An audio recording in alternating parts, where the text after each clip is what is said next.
श्री स्वामीराज माऊली।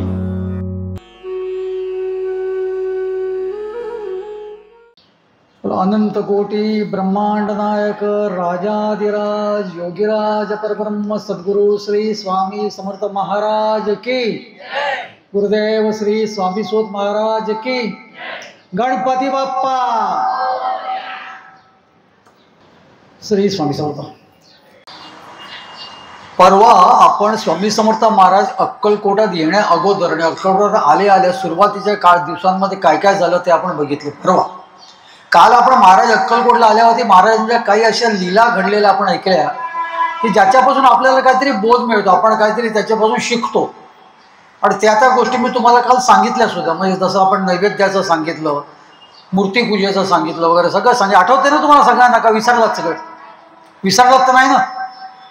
विसरलात नाही? विसरलात। आता आज स्वामी समर्थ महाराजांची पुण्यतिथी आहे। आपल्या 3 दिवसापैकी आजचा आपला सांगतेचा दिवस आहे। स्वामी समर्थ महाराजांचं अक्कलकोटामध्ये त्यांनी देह ठेवला वगैरे, तिथपर्यंत आज आपण येणार आहोत। गुरुदेव श्री स्वामी सूत महाराज की। चोळप्पांचं स्वामी महाराजांवरती एवढं प्रेम जडलेलं का विचारता कामा नाही। खूप प्रेम जडलेलं, महाराजांचं सुद्धा चोळप्पांवरती खूप प्रेम होतं। आणि त्याच्यामुळे चोळप्पांना असं वाटायचं की महाराज आपल्याकडे सुरुवातीला येऊन राहिले होते, नंतर ते आपल्याकडे आता रोज येत नाहीत, पण येत आहेत। आले नाही तर आपण जाऊन त्यांना घरी घेऊन येतोय। महाराजांचं प्रेम काय कमी झालेलं दिसत नव्हतं। चोळप्पांचं तर महाराजांना ते होतच होतं। मग आता चोळप्पांचं असं मनात आलं की महाराज आपल्याकडे कायमस्वरूपी राहावे। कायम म्हणजे महाराजांनी देह ठेवल्याच्या नंतर सुद्धा महाराज आपल्याकडे राहावे। आज अक्कलकोटमध्ये आपण जेव्हा जातो त्याला आपण जे समाधी मठ जे म्हणतो, समाधी मठ, त्याला आपण काय समजतो? चोळप्पांचं घर आहे, बरोबर ना? चोळप्पांच्या घरामध्ये स्वामी समर्थ महाराज, चोळप्पांच्या घरामध्ये स्वामी समर्थ महाराजांची समाधी आहे असं आपण समजून चालतो, बरोबर? पण त्यांचं घर बाजूला आहे, आतमध्ये विहीर वगैरे आहे, तुम्ही सगळ्यांनी बघितलेलं। स्वामी महाराजांनी चोळप्पांच्या घराला लागून काही वर्ष आधी नरसिंह भान देवस्थान म्हणून ती स्थापना केलेली आहे, ज्याला आज आपण समाधी मठ म्हणतो। त्याचं खरं नाव नरसिंह भान देवस्थान। तुम्ही समाधी मठामध्ये गेला असाल तर समाधी त्या गर्भगृहामध्ये खाली आहे, पण वरती ज्या देवांची ती स्थापना केलेली आहे, एका बाजूला शिवलिंग आहे, मध्ये त्या पादुका आहेत, आणि ह्या बाजूला गणपती बाप्पा आहे। हे तिन्ही देव खुद्द स्वामी महाराजांनी स्थापन केलेले आहेत। ते स्थापन त्यांनी का केले तिथे, त्याच्या पाठचा त्यांचा हेतू काय, आणि त्या प्रत्येक, जसं ते शिवलिंगाला नाव दिलं अम्रकोटेश्वर, पादुकांच्या बद्दल सांगितलंय की नरसिंह भानाच्या पादुका आहेत, म्हणजे स्वतःलाच ते नरसिंह भान म्हणत। आणि ह्या बाजूला तो मयुरानंद म्हणून त्यांनी गणपती स्थापन केला, बरोबर? तुमच्यापैकी किती लोकांना माहिती असेल मला माहिती नाही, पण त्या संबंध देवस्थानाला स्वामी महाराजांना लोकांनी विचारलं की हे काय, कुठलं स्थान आम्ही समजायचं, तेव्हा सांगितलं त्यांनी की याला नरसिंह भान देवस्थान समजा, अगदी चोळप्पांच्या घरालगतच। चोळप्पांना नेहमी वाटायचं की स्वामी महाराज आपल्याकडे कायम राहावे, स्वामी महाराज कुठे जाऊ नये, कायम स्वरूपी ते आपल्याकडेच राहावे। म्हणून चोळप्पांनी प्रेमापोटी काय केलं तर स्वामी महाराज आज न उद्या देह ठेवणार आहे, समाधी घेणार आहे, अक्कलकोटमध्ये त्यांची समाधी आज न उद्या कुठेतरी होणार आहे, की आपल्या घरात राहावी। म्हणून प्रत्यक्ष स्वामी समर्थ महाराज अक्कलकोटात नांदत असताना, हिंडत फिरत असताना, अगदी व्यवस्थित ठणठणीत असताना स्वामी महाराज त्यांनी स्वामी महाराजांची समाधी खोदायला घेतली। आणि कुठे? तर नरसिंहभान देवस्थानाच्याच तिथे खाली, जिथे आज आपल्याला समाधी दिसते। स्वामी महाराज तिथून जात होते, चोळप्पा काहीतरी खणत होता, स्वामी महाराजांना कळलं काय खणतोय ते। तर स्वामी महाराजांनी त्यांना विचारलं, अरे जैना करतोच काय? चोळप्पांना स्वामी महाराज जैना म्हणायचे, जैना, मी काल तुम्हाला सांगितलं ते सगळं। स्वामी महाराज विचारतात म्हटल्यावरती चोळप्पा थोडेसे ओशाळले, जरा लाजले, आता काय बोलणार त्यांना? ते काय बोलायच्या अगोदरच स्वामी महाराज त्यांना काय म्हणाले माहितीये का? अरे जैना, काळजी करू नको, तुला मी यात आधी घालीन आणि मग मी जाईन। आणि भक्तांनो तसंच घडलं, अगदी तसंच घडलं। बरोबर 6 महिने आधी चोळप्पांनी देह ठेवला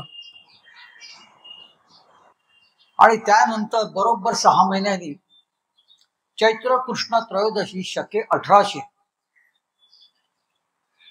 स्वामी महाराजांनी देह ठेवला. चोळप्पांनी जसा देह ठेवला, चोळप्पांचं जसं निधन झालं म्हणा, तिथपासून स्वामी महाराजांची मर्जी काय वेगळीच असायची. आधी जसे ते होते मिश्किल स्वभावाचे, कोणी यावं त्यांची मस्करी चेष्टा, कोणाला दम मारायचे, कोणाला प्रेमाने जवळ घ्यायचे वगैरे, हा सगळा जो त्यांचा जो स्वभाव होता तो नाहीसा झाला.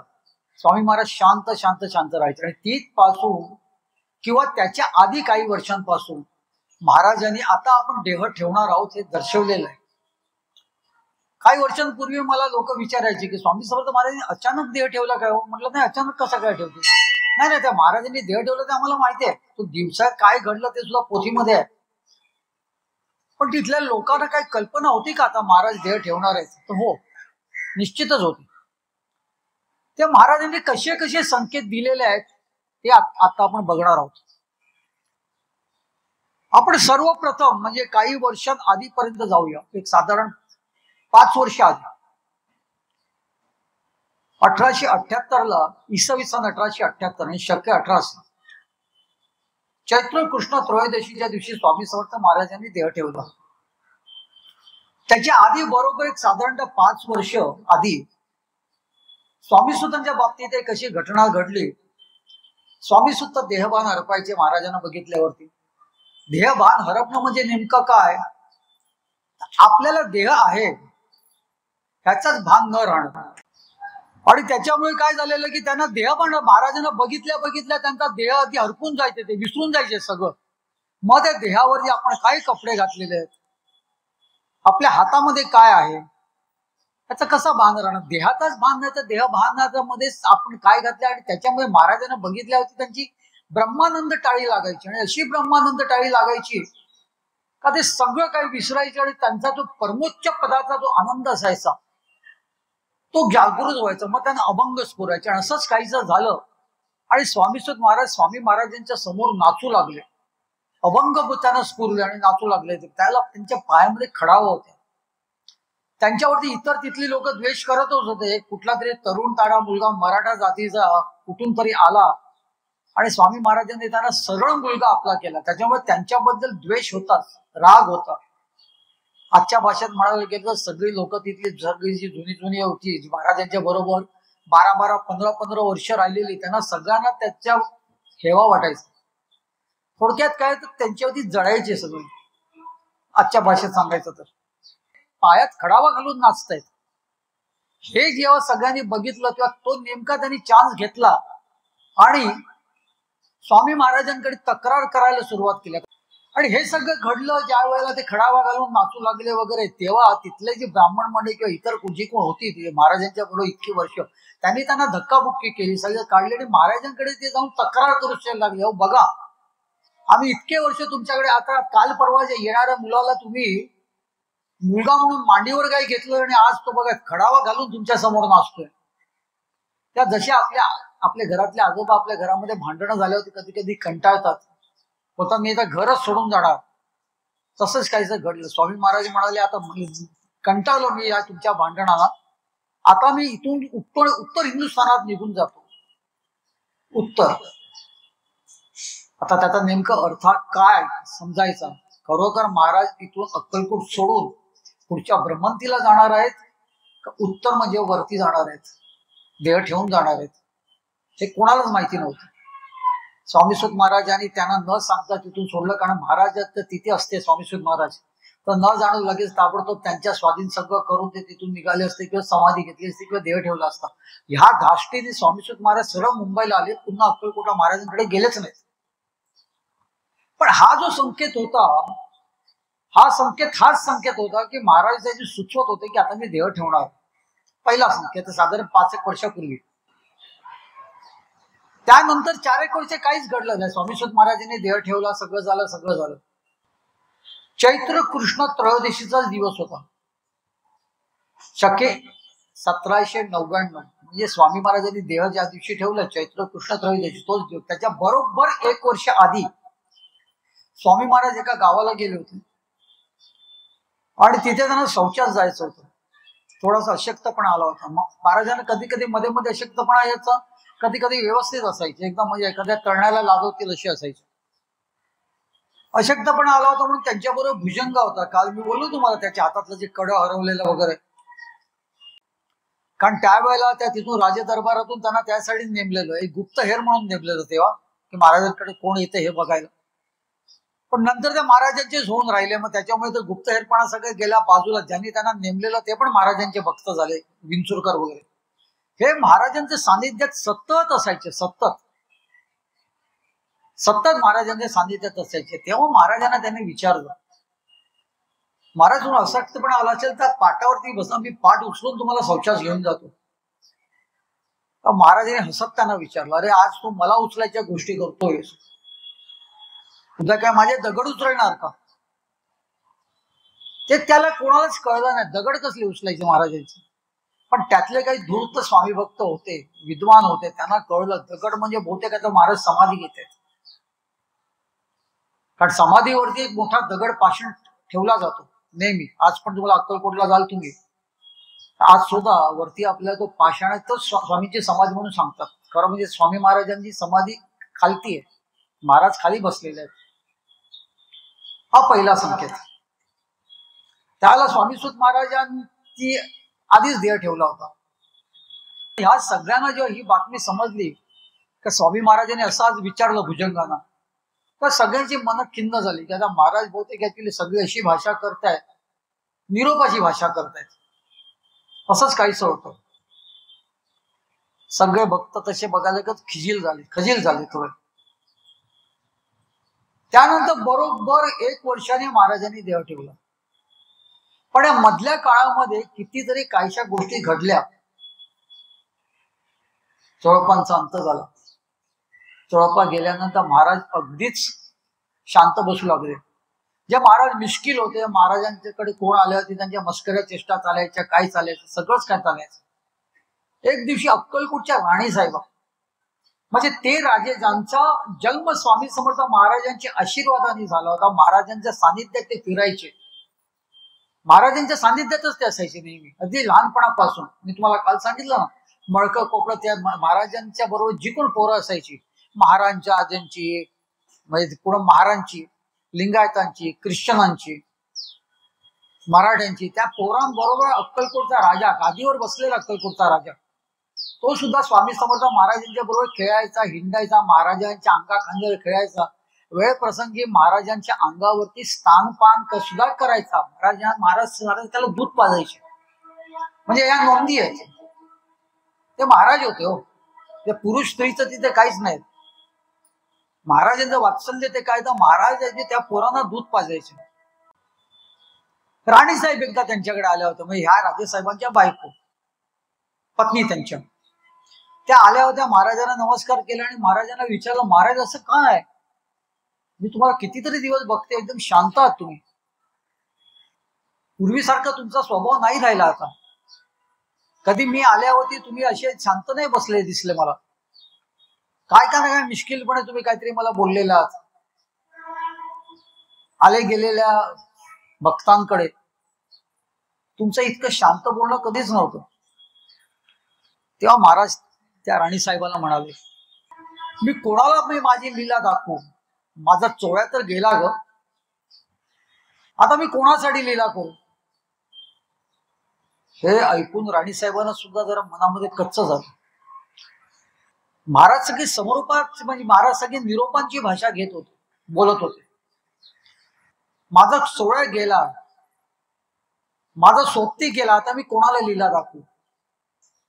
राणी साहेबांनी हात जोडला आणि महाराजांचा निरोप घेतला. पण हे ऐकणाऱ्या सगळ्या लोकांना काही कळलं, महाराज अशी भाषा का करतायत. त्यानंतर महाराजांसाठी रात्री सगळी संबंध भक्त मंडळी वगैरे गेली का गादी घातली जायची आणि त्याच्यावरती महाराजांना सुंदराबाई अगदी बळे आणून सांगायची झोपायचं. एखाद्या लहान मुलाला कसं आपण त्यांच्या हातरुणावरती ते झोपवतो, त्याला झोपायची इच्छा नसते. आजच्या दिवसाला त्याला टीव्ही बघायचा असतो, कारण मम्मी पप्पा टीव्ही बघतात, मग आपण कशाला झोपायचं. तो काळ वेगळा होता. तरी महाराजांची ती बालउन्मनी अवस्था जी होती त्याच्यामध्ये लहान मुलासारखेच स्वामी महाराज वागायचे. मग सुंदराबाई त्यांना ती बळे झोपवायची, त्यांना दम भरायची. मग महाराज कुठेतरी डोळे बंद केल्यासारखं करायचे. परत सुंदराबाई तिथून गेली का महाराज पुन्हा आपले डोळे उघडायचे आणि त्या अंथरुणावरती बसून उठून बसायचे. तसंच चालायचं. बालउन्मनी अवस्था, लहान मुलासारखे महाराज वागायचे. पण नंतर नंतर अशी परिस्थिती झाली का ती अंथरुण घातल्यावरती महाराज तिथे झोपायलाच येत नसत. उलट सांगत असत, अगं माझं अंथरुण कशाला घालते, मला अंथरुणाची काय गरज आहे, आता मला दगडात जायचे नाही का, मग या मऊ गादीवर झोपून मी काय करू, मला आता गरज नाही, मला आता दगड पाहिजेत. हे सुद्धा कुठेतरी महाराज सुचवत होते, आता मी दगडात जाणार आहे. हे ऐकून लोकांना भीती वाटत होती की अहो आता काय असतं, आधार वाटतो. आज सुद्धा महाराजांचा आपल्याला आधार वाटतो. आज आपण जेव्हा महाराजांच्या मठामध्ये येतो, घरी जाऊन महाराजांचं नामस्मरण करतो, महाराजांच्या बद्दल आपण ऍक्च्युली सतत त्यांचं नामस्मरण करत असतो. आपल्याला कुठेतरी असा भास होत असतो की महाराज आपल्या बरोबर अडीअडचणीला आपण महाराजांचं स्मरण करतो की नाही. महाराजांच्या स्मरणाशिवाय आपला एकही दिवस जात नाही. कुठल्याही पद्धतीच काय आपल्यावरती क्लेश आले, संकट आले का पहिलं आपल्याला आपला देव आठवतो, आपल्याला स्वामी आठवतात. आणि स्वामींना पण सांगत असतो, महाराज माझी काळजी घ्या, हे काय चाललंय. म्हणजे महाराजांचा एक आधार. आणि त्या काळामध्ये तर महाराज सगळ्यांच्या समोर देहस्वरूपामध्ये नांदत होते, फिरत होते, हिंडत होते. तिथे कोणावरती काय अडचण आली का लगेच धावत धावत ते महाराजांकडे जायचे. आणि आता महाराज चाललेले महाराज आता सगळी अशी भाषा करताय की आता थोड्या दिवसांनी महाराज आपल्याला दिसणार नाहीत. हे सगळं ऐकून सगळ्यांना खूप वाईट वाटायचं. आणि त्यात हळूहळू महाराज आता तसं बघायला गेलं तर पूर्वीसारखं राहिलेलं नव्हतं. एक तर त्याची मर्जी एकदम शांत उदास असायची. तेव्हा ते राणी साहेबांनी विचारले, त्यांनी सांगितलेलं माझं चोळ्याच गेल्या होती, मी आता लीला कोणाला दाखवू. पण सगळे त्यांच्याकडचे एक टक लावून बसायचे, बघायचे. पण महाराज काय पूर्वीसारखे नव्हते. महाराजांना एखादा प्रश्न विचारला तर त्याचं उत्तर मिळालं तर मिळालं, नाही तर नाही. पूर्वी तसं नव्हतं. पूर्वी महाराजांना काय प्रश्न विचारला का महाराज इतकं आवर्जून त्याला उत्तर द्यायचे, वेळप्रसंगी की त्याला खडसवायचे सुद्धा, किंवा प्रेमाने सांगायचे. जे काय असायचं ते महाराजांचं बोलणं चालणं वगैरे वेगळं असायचं, जे आता पूर्णतः बदललंय. अशी महाराज का वागताय तशी, सगळ्यांना चिंता वाटायची. असं करता करता करता महाराजांनी देह ठेवला. चैत्र कृष्ण त्रयोदशीच्या बरोबर 15 दिवस आधी महाराज एका ठिकाणी बसले होते. तिथून त्या तडक उठले आणि तिथे त्या बुधवार पेठेमध्ये, जिथे आज आपण समाधी मठ म्हणतो, मी ते बोलतो ना नरसिंहबान देवस्थान, त्याच्या जवळ एक जंगमाचा मठ आहे, जंगमाचा मठ. त्या काळामध्ये जंगमाचे 2 मठ होते. एक जंगमांचा मोठा मठ, जो आता तिथे मठ नाहीच आहे. मोठी बावडी होती, अफाट बावडी होती. म्हणजे एसटी स्टँड कडनं आपण समाधी मठाकडे येत असताना त्याला सुद्धा जंगम मठ म्हटलं गेलेलं आहे. पण हा जंगम मठ जो आहे हा वेगळा, आज सुद्धा तो आहे तिथे. तडक स्वामी महाराज उठले आणि त्या जंगम मठात गेले. जंगम मठात गेले आणि तिथे काही दिवस तिथे काही वेळ बसले. त्यांच्याबरोबर ठाकूरदास गो होते, वामनबा वंबुरीकर होते, इतर सगळी माणसं होती, बावडेकर बुवा पुराणिक वगैरे सुद्धा होते. थोड्या वेळाने महाराजांनी कोणाला तरी सांगितलं, अरे जा भरपूर गौऱ्या घेऊन ये.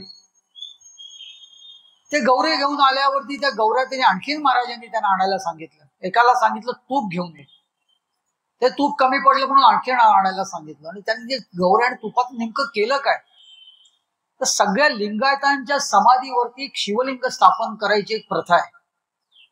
हा जो लिंगायत समाज जो आहे, आपला माणूस कोणाचा मेला का ते तिथे गावात त्यांच्या शेतातच त्यांची ती समाधी बांधली जाते खाली, आणि वरती एक शिवलिंग ठेवला जातो. एक प्रथाच आहे.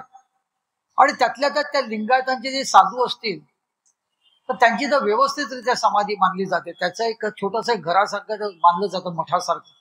ही प्रथाच आहे. महाराज अक्कलकोट येण्याच्या अगोदर कितीतरी वर्षापूर्वीचा हा लिंगायताचा मठ आहे. आणि ह्या मठामध्ये स्वामी महाराज आले आणि गौऱ्या मागवल्या, तूप मागवलं आणि काही जिन्नस मागवले. खारीक वगैरे सगळं, आणि स्वतःच्या हाताने त्या सगळ्या गौऱ्या ज्या आहेत त्या तिथल्या ते समाधीवरच्या ते शिवलिंगावरती सगळ्या रचल्या. लोक बघत होते, त्यांना काही कळलंच नाही महाराज काय करतात. बरं, महाराज होते ते ब्रह्मांडाचे नायक, त्यामुळे त्यांना कधीच कोणी अडवलं नाही. एक तर घटना अशी आहे का तिथलं शेकडोंना बाबांचा दर्गा आहे, वरती महाराजांनी एक दिवशी लघुशंका केली. खाली गावात समजलं होती, सगळी लोक मुसलमान काठ्या वगैरे घेऊन आले. ते काठ्यावर घेऊन येतो म्हटल्यावरती महाराजांनी ते त्यांच्याबरोबर एक कुत्रा फिरायचा, त्या कुत्र्याचं पोट दाबायला सुरुवात केली. आणि ते पोट दाबायला सुरुवात केल्यावरती कुत्र्याचं तर काय झालं नाही, कुत्रा पण अगदी व्यवस्थित पोट दाबून आरामात घेत होता, त्याला काहीच परिणाम झाला नाही. पण ही सगळी जी काठ्या वगैरे घेऊन येणारी माणसं होती, त्यांच्या बायका त्याच्या पाठी आल्या धावत धावत. अहो, आपल्या पोरांच्या पोटात दुखतंय, ते तडफडत आहेत, काय झालंय काय कळत नाही, सगळे रडतायत, तुम्ही लवकर घरी या. हातातल्या काठ्या बिट्या टाकून ते सगळे उलटत त्यांच्याच घरी गेले. आणि हे जेव्हा त्यांना कळलं की महाराजांची लीला होती, तिथपासून ते महाराजांचे सुद्धा ते मुसलमान सुद्धा भक्त झाले आणि निस्सीम भक्त झाले. अच्छा, कितीतरी प्रत्येक समाजात तिथे अक्कलकोटला आला आणि ते सगळ्या समाज अक्कलकोटमध्ये प्रत्येक समाज स्वामी महाराजांचा निस्सीम भक्त झाला. भक्त म्हणून असंच चालत असताना महाराज ह्या तिथल्या लिंगायताच्या समाधीवरती गौऱ्या रचत होते. सगळ्यांना ते दिसत होतं. गौऱ्या म्हणजे जाळ्याची गोष्ट आहे, कोळशांसारखी. महाराज का असं करतायत सगळं? तोपर्यंत महाराजांनी कोणाला तूप आणायला सांगितलंय, खारीक आणायला सांगितले. त्या महाराजांनी स्वस्त सगळे रचले, त्याच्यावरती हांडेचे हांडे तूप ओतलं आणि महाराजांनी काहीतरी कुटकुटत ते शिवलिंग अक्षरशः पेटवून दिलं. शिवलिंगच पेटवून दिलं. धगधग ती आग आतमध्ये येत होती. ते छोटासा तो गर्भगृह आहे दगडाचा, संबंध तापलेला तो. महाराज मात्र आतमध्येच उभे होते, पण कोणाची शामत त्या गर्भगृहाच्या बाहेर उभे राहण्याची सुद्धा नव्हती, कारण एवढी ते अग्नीची जाच मार होती ती बाहेर सुद्धा. महाराज तिथे आपल्या बसून होते. महाराजांना कसं काय होत नव्हतं काय माहिती, पण महाराज होते ना. इतक्या धगधगच्या त्या संबंध गर्भगृहामध्ये कितीशा अशा त्यांची ते पूर्ण गौऱ्या रचलेल्या, त्याच्यावरती कितीतरी हांडे कोळशे, आपलं कितीतरी हांडे, त्याच्यावरती तूप ओतलेलं आणि ते पेटून दिलेलं. आणि हे सगळं तिथे असं धगधगत होतं नुसतं ती अग्नी. आणि महाराज दोन कमरेवरती हात ठेवून बघत होते ते सगळं कसं जळतंय. काही वेळाने ती आग शमली. त्या गौऱ्या वगैरे सगळ्या, त्याचा जो काय ऍक्च्युली राख होती सगळी बाजूला करण्यात आली. सगळे सेवेकरी होते ते बाजूला केली. तरी थोडं थंड तिथलं वातावरण झालं आणि बघताय तो काय, ते शिवलिंगाला आणखीन तेज आलेलं. शिवलिंग आणखीन चमकत होतं आधीपेक्षा. त्यानंतर महाराजांनी 15 दिवसांनी देह ठेवला आणि मग ते त्या लिंगायत लोकांनी असा विचार केला की हे शिवलिंग महाराजांनी जाळलंय, ते तिथून काढलं वगैरे. हा सगळा भाग पुढचा, हा आपण घेऊया नको. पण हा शिवलिंगावरती होम करणं हा सुद्धा एक, आता मी लवकरच समाधी घेणार आहे, आता मी लवकरच निघणार आहे, आता मी लवकरच माझा देह ठेवणार आहे, याचाच एक संकेत होतो. हे संकेत होतं ते. कारण ही महाराजांची लीला आणि काय दुसरं काय दर्शवतच नव्हती. आता मी देह ठेवणार, हे स्वामी महाराज या सर्व लीलांतून त्यांच्या भक्तांना, त्यांच्या सेवेकरांना सांगत होते. एक दिवशी बाळप्पा महाराज आणि स्वामी समर्थ महाराज ऍक्च्युअली तिथे आरामात शांततेत बसले. बाळप्पांशी त्यांचं जरा जास्ती अधिक प्रेम होतं. बाळप्पांना एके दिवशी त्यांनी सांगितलं सुद्धा, तू माझा कुळदीपक आहे बरं का. आणि हातातली अंगठी काढून त्यांच्या हातात घातली आणि सांगितलं, यावच चंद्र दिवा करो, तू माझाच राशी. म्हणजे जोपर्यंत सूर्य आणि चंद्र आहेत तोपर्यंत तू कोणाचा आहे, तो तू माझाच आहेस. आणि माझा हा शिक्का जो आहे हा तुला पुढे तुला चालवायचे. ते एकदा घडलेलं. त्यानंतर एके दिवशी महाराज आणि बाळप्पा महाराज, पण एक दिवशी बाळप्पा आणि स्वामी महाराज तिथे बसलेले असताना तोच स्वामी महाराजांनी त्यांना विचारलं, अरे आता मी खूप लांब जाणार आहे, तू येणार आहे का आमची चाकरी करायला, येणार आहेस का तू? बाळप्पा तर स्वामी महाराजांना कधीच नाही म्हणत नव्हते कुठल्याच कामामध्ये, कधीही. कारण सगळं समर्पण केलेलं त्यांनी. बाळपणी हात जोडून स्वामी महाराजांना सांगितलं, महाराज तुम्ही सांगाल तिथे तुमच्या बरोबर कुठेही मी येईन. ते विचारायचं कोण, तुम्ही फक्त सांगा, मला आज्ञा द्या, मी तुमच्याबरोबर येणार. पण हे सगळं बोलत असताना बाळपण मनामध्ये जराशी चरकलेली. आज महाराज मला असं का विचारतायत, तुम्ही खूप लांब जाणार आहे, माझ्याबरोबर येशील का? काय कारण त्याचं, काय सांगतात जसं महाराज आपल्याला? हे सगळे संकेत देत होते महाराज, आता मी देह ठेवणार आहे लवकरात लवकर. आणि हे सगळं ऐकल्यावरती सगळे भक्त मंडळी, त्यांच्या बरोबर जे कोण सेवेकरी असायचे किंवा अक्कलकोटचे नागरिक असायचे, महाराजांचं दर्शनाखेरीज त्यांचा एकही दिवस जायचा नाही, यांच्यामध्ये एक उदासीनता यायची. जणू आपल्या घरातलेच आजोबा आता आपल्याला सोडून जाणार आहेत. कारण महाराजांचं ती भलतीच भिस्त असायची सगळ्यांची, महाराजांचं ती भलतंच प्रेम असायचं. कोणी माणूस अडला का महाराजांचे येऊन पाय पकडायचे आणि महाराज त्याला त्याच्यातून त्याच्या विमोचनेतून काढायचे बाहेर, दम मारायचे, कधी झोडायचे, मारायचे सुद्धा. पण महाराजांसारखा आधार कोणालाच नव्हता, कधीच नव्हता. महाराजांचा आधार म्हणजे काय विचारू नका. आपले महाराज आपल्या बरोबर आहेत या विचारानेच एक असं म्हणजे जगण्याची मजा यायची. आता खूप प्रेम वाटायचं. एक दिवशी मुंबईचे नाईक करंडे, हे नाईक करंडे लहान असताना त्यांचे पाय सडलेला, सेप्टिक झालेला, सेप्टिक. आणि ह्या कुटुंबाचा स्वामी समर्थ महाराजांशी स्नेहसंबंध हा महाराज अक्कलकोटला आल्यानंतर सुरू झाला असं नाही, तर फार पूर्वपार. महाराज मंगळवेळेला असताना सुद्धा ते स्वामी महाराजांकडे जायचे. त्याच्यातनं महाराज सोलापूरला आले तेव्हा सुद्धा ते जायचे. आपल्या मुंबईच्या ग्रँट रोड परिसरामध्ये ते राहत असत. हा एक असा परिवार का त्यांच्याकडे कोण संत आला नाही. सगळे संत जे जे मुंबईला यायचे, मग त्याच्यामध्ये गाडगे महाराज म्हणा, गिरगाव परिसरामध्ये वाघदेव महाराज म्हणून होते, ते सगळे सगळे सगळे आता मला नावं सुद्धा आठवत नाहीत, ते सगळे संत त्यांच्याकडे यायचे, त्यांच्याकडे राहायचे, आपले कपडे धुवायचे, त्यांच्या बाल्कनीमध्ये कपडे सुकत घालायचे. अत्यंत भाग्यवान कुटुंब आहे नाईक करंड्यांचं. हे नाईक करंड्यांचा लहान मुलगा, त्याचा पाय सडला होता लहानपणी. तो संबंध इंग्रजांचा काळ होता आणि त्यावेळेला एखाद्या लहान मुलासाठी किंवा कोणासाठी सुद्धा आता सारखं नाही. आता एक डॉक्टर सांगतो आणि जा, तुला नाही जायचं माझ्याकडे, तुझं आणखी कुठेतरी जा. पूर्वी तसं नसायचं. प्रत्येक माणसाच्या जीवाची कदर केली जायची.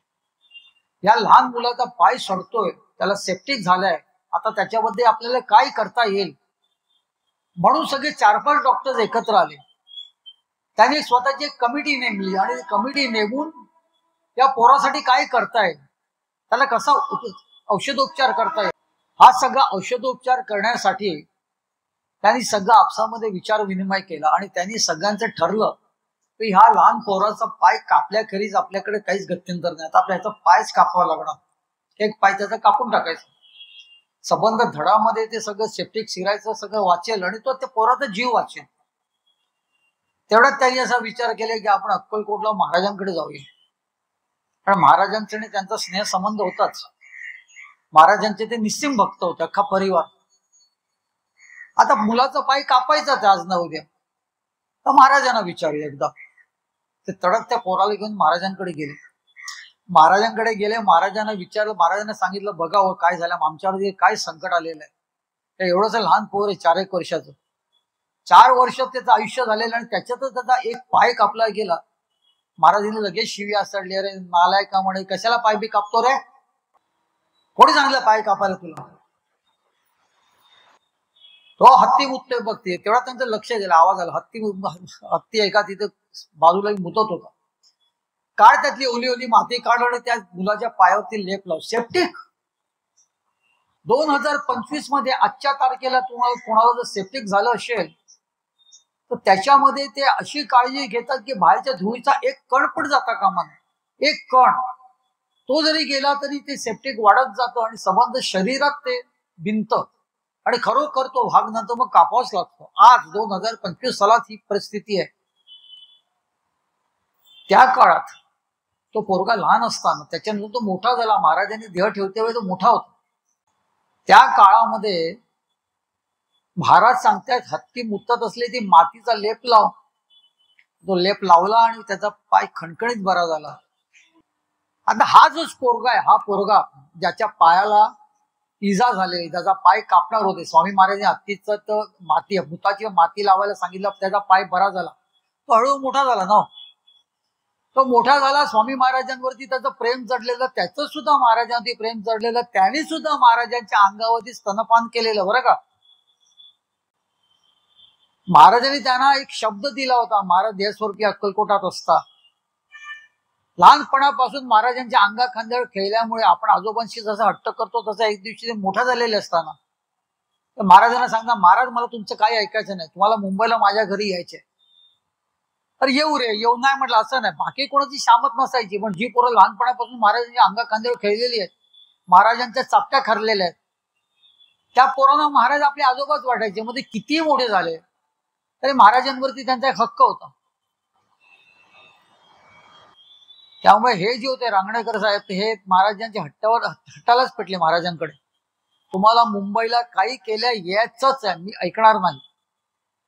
त्याचं जे काय घडलं पुढे ते मी तुम्हाला नंतर सांगतो. महाराज त्यांच्याकडे आले होते.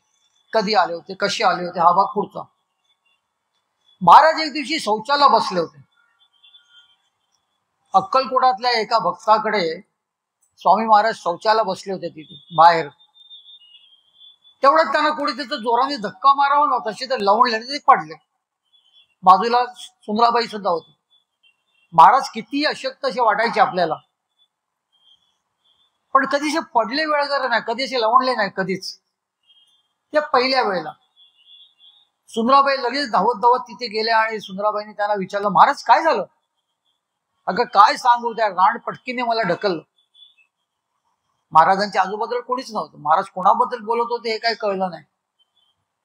पण हा सुद्धा एक पद्धतीचा संकेत समजला जातो की महाराज आता सांगतायत की मी देह ठेवणार आहे. महाराजांना कसं काय कोणा तिथून ढकलू शकतो? कोणाची शामत आहे? ते महाराज कुठेतरी काहीतरी सगळ्यांना सुचवत होते का कोणतरी येते आणि मला ढकलतंय, काहीतरी घडतंय. हा सुद्धा महाराजांनी एक पद्धतीने मी देह ठेवणार आहे हेच दर्शवत होते महाराज. पण नंतर नंतर महाराज इतके अशक्त झाले, महाराजांना कोण बोलत नव्हतं. महाराजांकडे कुठेतरी बाहेरगावी गेलेले, तिथून महाराज अक्कलकोटामध्ये, बाहेरगावी म्हणजे अक्कलकोटच्या आजूबाजूला छोट्या छोट्या गावांमध्ये, तिथेच आजूबाजूला कुठेतरी महाराज फिरायचे. जशी अक्कलकोटा आले तसे ते मुरलीधर मंदिरामध्ये आले. तिथे स्वामी महाराजांसाठी सेवेकरांनी खाटला वगैरे घालून दिली. पण तिथे ते फार काळ बसले नाही, जास्ती वेळ. थोडा वेळ तिथे बसले. महाराजांना जसं आतमध्ये आणून त्या खाटल्यावरती बसवण्यात आलं तसं त्यांना ज्या सेवेकरांनी त्यांचा हात धरून आणलेला त्यांना कळलं की महाराजांना ताप आलेला आहे. हो महाराज, तुम्हाला ताप आलाय, आपण काहीतरी औषध उपचार करूया, महाराजांचे होऊ नये. महाराज काहीच बोलेनात, पण कोणाला हात पकडून सुद्धा देत नसत. जेव्हा त्या लोकांना समजलं महाराजांना ताप आलेला आहे, आधीपासून महाराज सांगतातच आहेत की आता मी देह ठेवणार, काय ना काय संकेत देत आहेत. आणि अशा वेळेला महाराजांना ताप आलेला आहे, आता करायचं काय? महाराज आपल्याला काहीच दाद देत नाहीयेत का औषधोपचार करावे, कोणाला वैद्यानं बोलवावं, महाराज ऐकून घेणार नाहीयेत. पण आता शांत दिसत आहेत. समजा त्यांच्या मनाविरुद्ध आपण जर कोणाला घेऊन आलो इथे, तर रुद्र अवतार धारण केल्यावरती काय वेळ काही सांगता येत नाही. महाराजांचा काहीच नेम नसायचा. मग आता करायचं काय?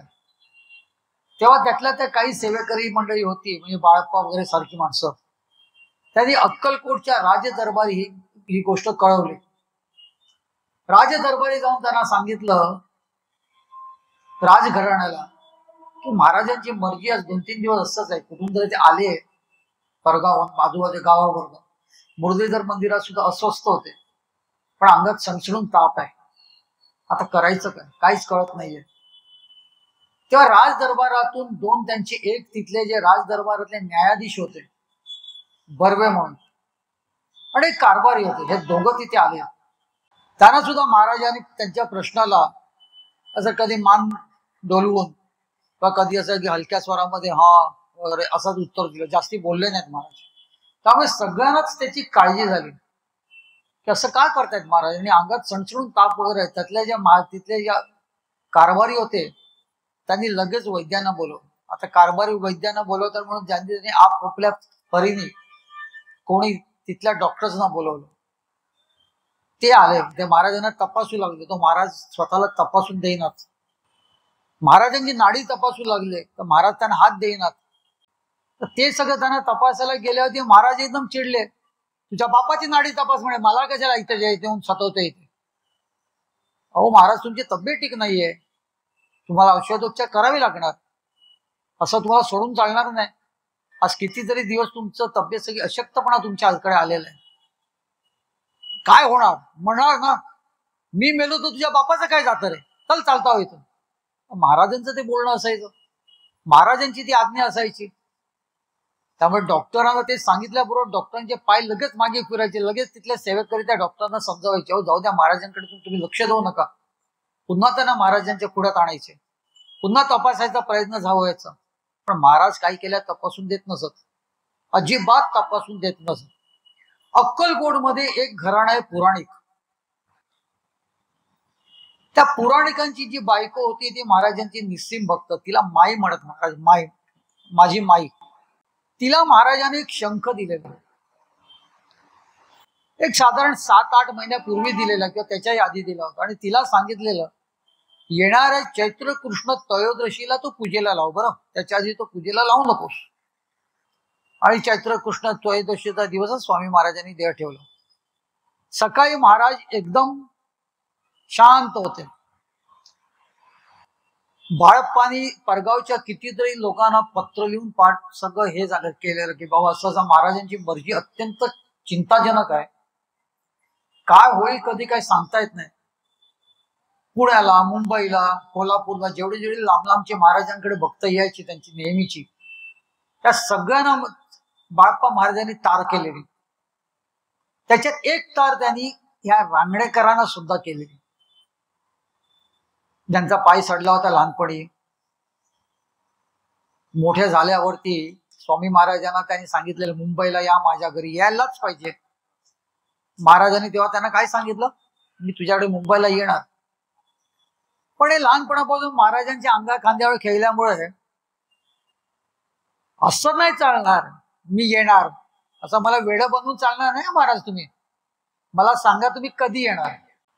महाराज पण आपल्या नातवाशी जसा हट्ट पुरवतात तसं सांगितलं, अरे घे, चल काढ कागद आणि तारीख लिहून घे. लगेच त्यांनी आपली तारीख लिहिली. महाराज कधी येणार आहेत, कुठल्या दिवशी येणार आहेत, किती वाजता येणार आहेत, हे सगळं महाराजांनी सांगितलं. आणि मधल्या काळामध्ये त्यांना तार आली की महाराजांची मर्जी एकदम उदास झालेली आहे, ते कधी बहुतेकाची आपल्याला ते महाराज सोडून जातील असं वाटतं, अशी त्यांना तार आली. सगळ्यांना जशी तार गेली तशी मुंबईला या नाईक करंडेंना सुद्धा तार गेली. त्यांचा जीव खासावीच झाला. अरे बापरे, महाराज इतके आजारी आहेत, आता देह ठेवायच्या ह्याच्यामध्ये ते सगळं शब्दबिद दिल्या, सगळंच विसरले ते. आणि ते धावत धावत आपल्या वडिलांबरोबर आले. ते वडिलांबरोबर आल्यावरती साहजिकच वडील त्यांचे जेव्हा ह्या पोराला घेऊन स्वामी महाराजांच्या पुढे उभे राहिले तेव्हा महाराजांना त्यांच्या वडिलांनी विचारलं, महाराज हे सगळं आता तुम्ही जे काय इतके तुम्ही अशक्त झाले आहात आणि सांगताय की आता मी जाणार वगैरे, आम्ही कोणाकडे बघायचं, आमचं पुढे काय, आमचं भवितव्य काय. आज मितीस्तोवर तुम्हीच आमचे मायबाप, तुम्हीच आमचे पालन करताय, मारणार पण तुम्ही, तारणार पण तुम्ही, ह्याच भावनेमध्ये आम्ही आहोत. एकदम अचानक तुम्ही जे जाण्याच्या गोष्टी करताय तर आम्ही पोरके नाही का होणार, आम्ही कोणाकडे बघायचं. त्यावेळेला स्वामी महाराजांनी ह्या नाईक करंडीच्या वडिलांना सांगितलं, आता ह्या पुढे तू अहमदनगरला जा, तिथे शिर्डीमध्ये एक फकीर आहे. त्यावेळेला स्वामी महाराजांची ज्यांनी पत्रिका केली, स्वामी सुत महाराजांच्या सानिध्यात राहायचे ते नाना रेखी, हे नगरचे, ज्याला आपण अहमदनगर म्हणतो. मला वाटतं आता त्याचं नाव काय ते अहिल्याबाई झालं, अहिल्याबाई झालं बरोबर. आणि ते त्याच्या जवळ शिर्डी असायची. हे जेव्हा त्यांनी ऐकलं तेव्हा नानांनी सांगितलं, हो मी पण ऐकून आहे, आमच्याच तिथे जवळ कुठेतरी शिर्डी आहे आणि तिथे कोणतरी एक अवली आहे. महाराज सांगतात की त्यांच्याकडे आता ह्याच्या पुढे तुम्ही जा. पण त्यांना वाईट वाटलं. पिढ्यानपिढ्या हो महाराज अक्कलकोटला येण्या अगोदर सुद्धा त्या महाराजांकडे ते जायचे. आणि एकदम अचानक महाराज आता पूर्ण निर्वाणाच्या गोष्टी करतायत. महाराजांना त्यांनी विचारलं तर ते सांगतात आता ह्याच्या पुढे तू त्या नगरच्या तिथे शिर्डी गावामध्ये खेड्यामध्ये कोणतरी आहे कवलिया त्याच्याकडे जा. अर्थातच महाराज शिर्डीच्या साईबाबांकडे जायला सांगत होते. मी तो एकच आहे म्हणे, मी काय वेगळा नाहीये. हा पोरगा मनात विचार करतोय, अरे महाराजांनी आपल्याला तारीख दिलेली आहे, सगळं दिलेलं आहे, आता महाराज निर्वाणाच्या गोष्टी करतात, महाराज मला फसवतात की काय. त्याच्याकडे महाराजांनी फक्त असा एक कटाक्ष टाकला आणि हसले. एवढं महाराजांनी कधीच कोणाकडे बोलले नव्हते बरं का.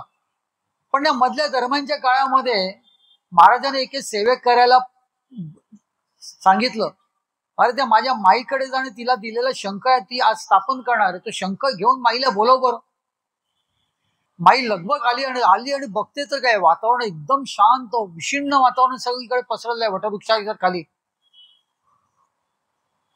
महाराज ज्या गादीला असे टेकून बसले ते पण असे पुढे आलेले आहेत, ते धड टेकू सुद्धा शकत नव्हते, एकदम अशक्त झाले. मध्ये कुठेतरी एक दिवस ती स्वामी महाराजांकडे आलेली नव्हती कामानिमित्त वगैरे, आणि एका दिवसात महाराजांची ही अवस्था झाली. आणि शंख घेऊन आपल्याला कशासाठी बोलवलंय.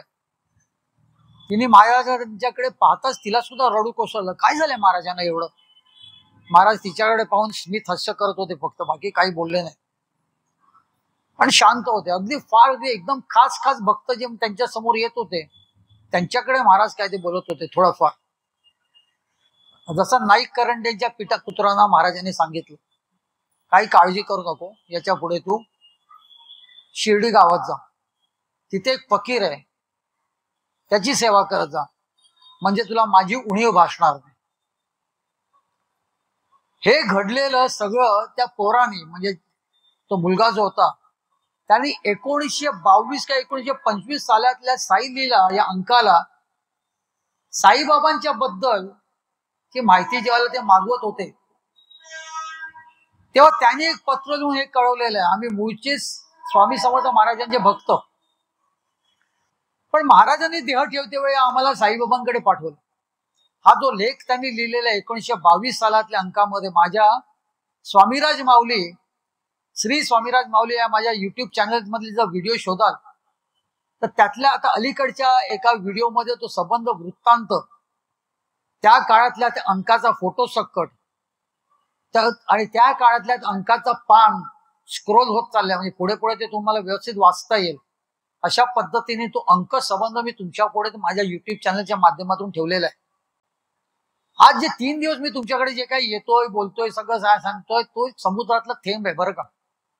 अख्खा समुद्र तर मला सुद्धा नाही मी भरलाय, पण त्याच्यातले का जसा एक थेंब मी आता तुमच्याकडे 3 दिवसामध्ये ठेवतोय तसे निश्चितच काही थेंब तुम्हाला माझ्या युट्यूब चॅनलवरती मिळतील.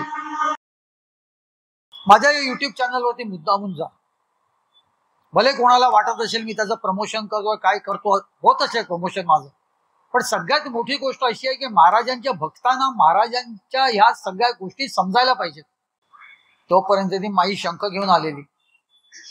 माईला सांगितलं, माई शंख घेऊन आलेली आहेस ना तू, त्याच्यामध्ये पाणी भर आणि मला तुझ्या हातून पाच. माईच्या हातून त्या शंखातून पाणी प्याली स्वामी महाराज, अशक्त एकदम, पण तेवढं महाराजांनी त्यांना सांगितलं.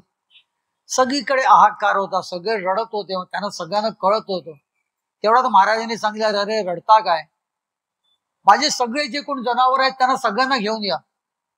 महाराजांकडे 2 कुत्रे होते, वांगरी होती, तिथे आधीच बिचारी गेली होती, तिची समाधी बांधलेली, तुम्हाला सांगितलेलं मी कालच सांगितलं. पण जे कोण तिथे बरं तिथे वटवृक्ष देवस्थानाचा जो तिथे ते बसत होते, आज जे झालं आपण वटवृक्ष देवस्थान म्हणतो, ते सगळे घोडे बिळ बांधत असत, त्यांचे गायी गुरं म्हैशी घोडे ते सगळं बांधत असायचे ते, आणि तिथेच त्या वटवृक्षाच्या खाली एक पार बांधून महाराज तिथे बसायचे. आजचं ते वटवृक्ष देवस्थान. त्यातली काही जनावर ते गुराख्यानी चरायला घेऊन गेले होते, काही जनावर होते. महाराजांकडे रोजच्या प्रमाणे भरपूर मिठाई मेवा सगळं आलं होतं त्या दिवशी पण, कारण रोज परगावची लोक कोण ना कोण येतच राहायची, काय ना काय महाराजांना आपल्या सेवाभावे अर्पण करायची. त्यातल्या त्यात महाराज अशक्त झालेले असताना सुद्धा ते उठले. सगळ्या त्या जनावरांना जवळ बोलवलं. बरं, ते जनावर सुद्धा खूप खिन्न झालेली बरं का. त्यांच्या अंगावरती हात फिरवला, त्यांचे नाना प्रकारे त्यांची चुंबनं घेतली. घोड्याला बोलवलं, घोड्याच्या पाप्या घेतल्या. गायीना बोलवलं, म्हशीना बोलवलं. ते ज्यांना ज्यांना बोलवा ते तिथे येत होते. छोटे छोटे प्राणी होते, काही बकऱ्या होत्या, काही कोण होते, छोटे छोटे सगळ्यांना त्यांना बोलवलं. जे ज्यांना गुराखी घेऊन बाहेर गेले होते त्यांना सगळ्यांना त्या सांगितलं की त्या गुराख्यांना घेऊन या, माझ्या सगळ्या लाडक्या मंडळींना जवळ घेऊन या, मला त्यांना बघायचंय. सगळ्यांना, प्रत्येक जनावराच्या तोंडामध्ये तिथे आलेली सुकामेवा, मिठाई वगैरे हे सगळं स्वामी महाराजांनी स्वतःच्या हातून भरवलेलं आहे. अंगावरती त्यांच्या जी काही वस्त्र होती, भरपूर वस्त्र बाहेर तिथे पडलेली असायची. प्रत्येक जण आपापल्या परीने स्वामी महाराजांच्या अंगावरती रेशमी शाल आणायचे, काय काय काय चांगली उच्ची उच्ची वस्त्र घालायचे. ते महाराज थोडे अंगावरती ठेवायचे, तेवढा वेळ असायचं स्वामी महाराजच्या अंगावरती. मग आजूबाजूला सगळी ती पडलेली असायची. ती सगळी वस्त्र प्रत्येक जनावरांच्या अंगावरती स्वामी महाराजांनी घातली. प्रत्येकाच्या कपाळाची महाराजांनी चुंबने घेतली. प्रत्येकाला त्या त्या जनावराला त्या त्या टोपण नावाने ते हाक मारत, त्या त्या नावाने ते जशी जशी हाक मारत तशी तशी जरी ती जनावर मोठमोठ्याने हंबरडा फोडून रडू लागली. माणसं तर रडतच होती, डोकं आपटत होती, हुर बडबडत होती, स्वामी स्वामी स्वामी करत होती. आता याच्या पुढे आम्ही जायचो पुढे, असं कसे काय तुम्ही अचानक जाऊ शकता हो. वातावरण एकदम शांत होतं, कोणाला कोणाचा पत्ता नव्हता. प्रत्येकाला असंच वाटत होतं की ते आपलाच बाप, आपलाच मायबाप, आपलाच आजोबा आपल्याला सोडून जाणार आहे आता. वातावरण खिन्न झालेलं. बरं, हे याच्यामध्ये फक्त स्वामी महाराजांचे भक्त म्हणजे काय, तर तिथले हिंदू, मुसलमान, ख्रिश्चन, लिंगायत, मराठी सगळा समाज बरं का, सगळा समाज. कारण प्रत्येकाला महाराज हे आपले स्वतःचेच वाटायचे. आधी जीवाचा आटापिटा करत प्रत्येक जण आपापला थोडा वेळ का असो महाराजांच्या पुढ्यात येतोय, तर महाराज काहीतरी आपल्या संधी देत आहेत का, इथेच सगळं त्या सर्व लोकांचं लक्ष असायचं की महाराज आता ध्येय ठेवतात तर त्यांच्या नजरेला नजर मिळवूया, महाराज आपल्याला काहीतरी संदेश देतील, काहीतरी महाराज आपल्याला बोलतील, इथेच सगळ्यांचं लक्ष असायचं. आणि बोलतील न बोलतील हा सगळा भाग पुढचा, पण महाराजांना बघूया अगदी डोळे भरून. महाराज अशक्तपणे शांत तिथे बसले होते. थोड्या वेळाने एका सेवेकराला सांगितलं, मी असा पुढे पुढे येतोय तर पाठचा तो लोड असा जरा व्यवस्थित कर आणि मला व्यवस्थित बसव. त्या सेवेकरांनी महाराजांना तसं ते व्यवस्थित पुन्हा पाठी केलं आणि व्यवस्थित स्वामी महाराजांना बसवलं. सगळेच रडत होते, जनावर सुद्धा मोठमोठ्याने हंबरडा फोडत होती. सगळ्यांना समजलेलं की आता महाराज आपल्याला सोडून चाललेले आहेत. गावची माणसं धावपळ करत करत करत करत येत होती. भरपूर गर्दी झालेली, तुफान गर्दी, हजारोच्या संख्येमध्ये माणसं होती. प्रत्येकाची एकच इच्छा होती की महाराजांकडे एक नजर आपली जावी, महाराज कुठे बसलायत, कसे बसलायत. धक्काबुक्की होत होती महाराजांचं बघायला. आणि ते सगळं म्हणजे सगळ्यात महत्वाची गोष्ट म्हणजे सगळ्यांच्या तोंडातून महाराजांना हाका मारत होते, सगळे सगळे रडत होते अक्षरशः. महाराज स्वामी स्वामी स्वामी, कधीतरी कोणाच्या तरी हाकेला महाराज हो देतील आणि महाराजांचं आवाज आपण ऐकू. कोणी हाक मारू द्या, महाराजांचा आवाज तरी आपल्याला ऐकायला मिळेल. तेवढ्या महाराज पुन्हा भानावरती आले. महाराजांना खेळायची सवय होती लहान मुलांसारखी. महाराजांकडे भरपूर खेळण्या असायच्या. त्या सर्व खेळण्या महाराजांच्या ज्या होत्या, लाकडाचे खेळणे वगैरे, त्या महाराजांनी सांगितलं सगळ्या एकत्र करा, बघू इथे आणा. बावडेकर पुराणिक म्हणून महाराजांचे भक्त होते, ते त्याला तिथे नव्हते, त्यांना महाराजांनी पाठवलेलं, तू जा. त्या सगळ्या खेळणी ज्या आहेत त्या माझ्या बावडेकर पुराणिकाला द्या बरं का, असं महाराजांनी सांगितलं. सेवेकरांनी त्या सगळ्या खेळण्या एका पिशवीत घालून बाजूला ठेवल्या. पुढे त्या बावडेकर पुराणिकांना देण्यात आलं. त्यानंतर महाराज जसे जरा डगमगत जरा उभे राहिले आणि सांगितलं, हा जो माझा बिछाना ज्याच्यावरती मी बसलोय तो उचला. तिथे विहीर होती, आता पण विहीर आहे ती, आता ती विहीर दिसत नाही, त्या विहिरीवरती बांधकाम केलेलं आहे. अगदी 2-4 वर्षापर्यंत ती विहीर दिसत होती. त्या विहिरीमध्ये तो सगळं टाकून द्या. महाराजांची आज्ञा म्हटलं होती, तो बिछाना विहिरीमध्ये आत्म्यात टाकला गेला. खाटला राहिली. खाटला स्वतःच्या हाताने महाराजांनी वरती त्या झाडावरती भिरकवली. एक पादुकांची जोड होती, ती सुद्धा वरती भिरकवली. होत्या नव्हत्या त्या सगळ्या गोष्टींचा शहानिशा लावला. अंगावरती लंगोट सुद्धा ठेवली नाही, ती सुद्धा होती ती विहिरीमध्ये टाकली. तर आजूबाजूला बघता आणखीन एक लंगोट मिळाली, ती झाडावरती फेकून दिली. काही वस्त्र होती, ती सुद्धा स्वतःच्या हाताने झाडावरती. हे सगळं करत असताना लोकांचं मात्र तिथे कल्लोळ काय थांबला नव्हता. लोक रडतच होती, महाराज महाराज स्वामी असं करू नका, थांबा, जाऊ नका कुठे. महाराज कोणाकडेच लक्ष देत नव्हते. सगळं आकार उडालेला. किती लोक धावत होती, किती लोक पळत होती. महाराजांचा महाराज काय माहिती नाही, आता देह ठेवला असेल की ठेवतायत काहीच माहिती नाही. एवढी गर्दी झाली की सगळ्यांना महाराजांचं कुठे दर्शन मिळणार. पण कधीतरी कोणाला तरी महाराजांचा आवाज ऐकू द्या, म्हणून सगळेच ओरडत होते, महाराज मी समप्पा आलोय, महाराज मी गमप्पा आलोय, महाराज मी अमुक आलोय, मी महाराज तमुक आलोय, महाराज कोल्हापूरवरून आलोय, महाराज बोला बोला, महाराज बोल. महाराज कुठे बोलणार, काय बोलणार. महाराज कोणाशीच बोलत नव्हते. महाराज पुन्हा जाऊन त्या बिछाण्यावरती शांत बसले. आपली आईच आपल्याला सोडून जाते असंच काही ते प्रत्येकाला वाटत होतं. कोणालाही काय करावं काय नाही हेच सुचत नव्हतं. काय करायचं, महाराजांना कसं समजवायचं, आणि महाराजांना समजवणारे आपण कोण, महाराजांकडे आपण काय बोलणार, आणि महाराज आपलं ऐकणार आहेत का, हे सुद्धा सगळ्यांना माहिती होतं. सगळेजण हतबल होते. पण प्रत्येकाचा जीव नुसता ती कंठाशी आलेला, प्रत्येकाचा जीव खासावीस आला होता. त्यांना प्रत्येकाचं एकच मत होतं की महाराज आता गेल्यानंतर आपलं काय, आपण काय करणार. तोच महाराज पुन्हा त्या आसनावरती बसले. बघा तिथल्या सेवेकरांनी त्यांचा तो लोड वगैरे चांगला व्यवस्थित केला, आणि सगळ्यांकडे महाराजांनी डोळे उघडून बघितलं. महाराजांनी डोळे उघडून महाराज सगळ्यांकडे पाहिलं, आणि महाराज काहीतरी पुटपुटायला लागले. काही लोकांनी त्यांना महाराज काय बोलतात तिथे कान दिला. तर महाराज अगदी हळू स्वरामध्ये गीतेमधला एक श्लोक म्हणत होते.